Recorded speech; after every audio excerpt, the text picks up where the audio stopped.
කවදාද මෙහෙම හිතලා තියෙනවද? ඇයි මට කාටවත් නෑ කියන්න බැරි? ඇයි මට කාටවත් බෑ කියන්න බැරි? ඇයි කවුරු ටිකක් මගෙන් වෙනස් වෙලා ගියොත් මට ලොකු බයක් දැනෙන්නේ?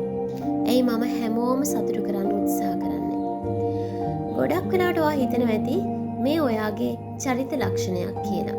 ඇත්තටම මේක ඔයාගේ චරිත ලක්ෂණයක්ද? හැබැයි සයිකොලොජි වලින් කියන්නේ මේකේ ඊට වඩා වෙනස් කතාවක්. සමහර වෙලාවට ඒ ඔයා නෙමෙයි.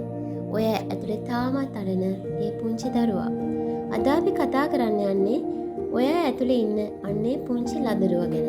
එයාට අපි කියන්නේ inner child කියලා. කවුද මේ inner child කියන්නේ? ඔව්, අපේ පුංචි කාලේ අත්දැකීම්, හැඟීම්, බය, අහිමිවීම තවමත් අපේ හිතේ ජීවත් වෙන කොටස තමයි inner child කියන්නේ. අපි වයසින් ලොකු වුණත් මුහුකුරා ගියත් ඒ පුංචි දරුවගේ තුවාල හැම වෙලෙම සුව වෙන්නේ නැහැ. සමහර වෙලාවට අද ඔයා ගන්න තීරණ වලට, ඔයාගේ සම්බන්ධතාව වලටත් මේ පුංචි දරුවා තාමත් බලපානවා. මම කතාවක් කියන්නම්. නදීෂා කියලා ගෑනු ළමෙක් ඉන්නවා. එයා හැමෝටම උදව් කරනවා. කොච්චර වැඩ තිබුණත් නෑ කියන්නේ නෑ, බෑ කියන්නේ නෑ. කවුරු හරි උදව්වක් ඉල්ලුවොත් තමන්ගේ වැඩ අතහැරලා හරි පාඩු කරගෙන හරි ඒ උදව්ව කරලා දෙනවා. රැට නිදා ගන්න ගියාම එයාම හිතනවා ඇයි මට මෙච්චර අසාධාරණ වෙන්නේ?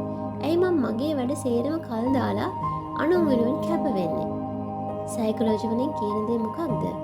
සමහර වෙලාවට පුංචි කාලේ හොඳ ළමයා වුණාම විතරක් ආදරය ලැබුණු දරුවෙක් ලොකු වුණාමත් හැමෝම සතුටු කරන්න උත්සාහ කරනවා. මොකද යටිහිත තවමත් හිතන්නේ මාව පිළිගන්නේ මම හොඳ වුණොත් විතරයි කියන දේ. තවත් කතන්දරයක් කියන්නම්. ඔයා කෙනෙකුට මැසේජ් එකක් යවනවා. පැයක් ගියා, පැය දෙකක් ගියා, පැය තුනක් ගියා, රිප්ලයි එකක් නැහැ.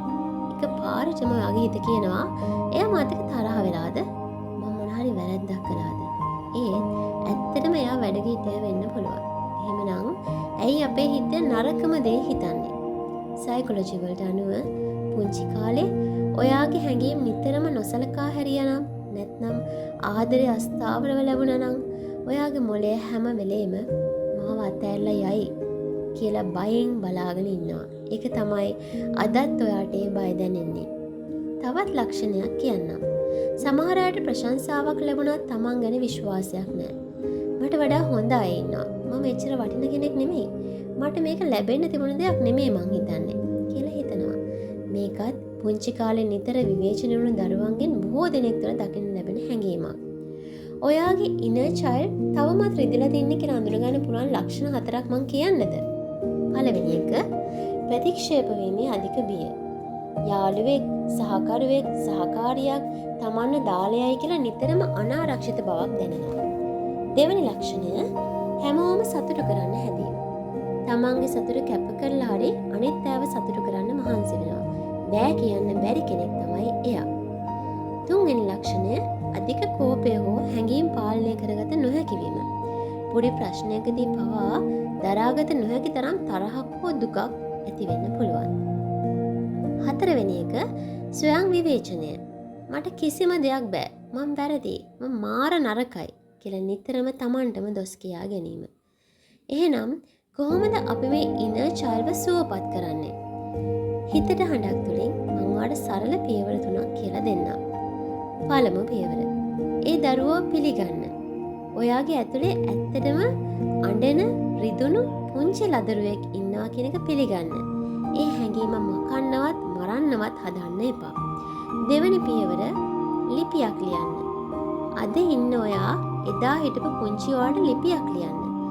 එදා ඔයා විඳපු දුක මට තේරෙනවා. හැබැයි දැන් ඔයා ගොඩාක් ආරක්ෂිතයි. මොකද මම ඔයාව බලා ගන්නවා. මම දැන් වැඩි හිටියෙක්. ඔයාගේ වගකීම තියෙන්නේ මට කියලා ලියන්න. දෙවන පියවර ස්වයං සහකම්පනය. වැරදීමක් වුණාම Tamanටම බනින්නේ නැතුව පුංචි ළමයෙක්ට සමාව දෙනවා වගේ තමන්ව වැළඳගෙන Tamanටම සමාව දෙන්න. එක දෙයක් කියන්නම්.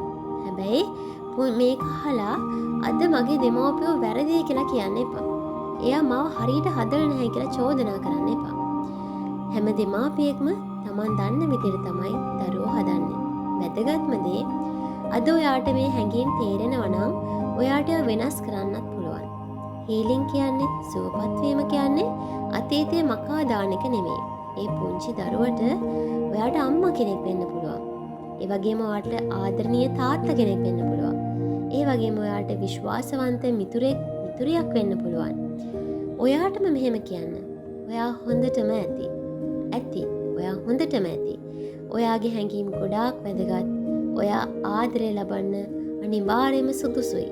මේ වචන පුංචි කාලේ අහන්න ලැබුණේ නැත්නම් අද ඔයාටම කියන්න. සමහර විට ඔයාගේ ජීවිතේ ලොකුම සතුට අද නෙවෙයි.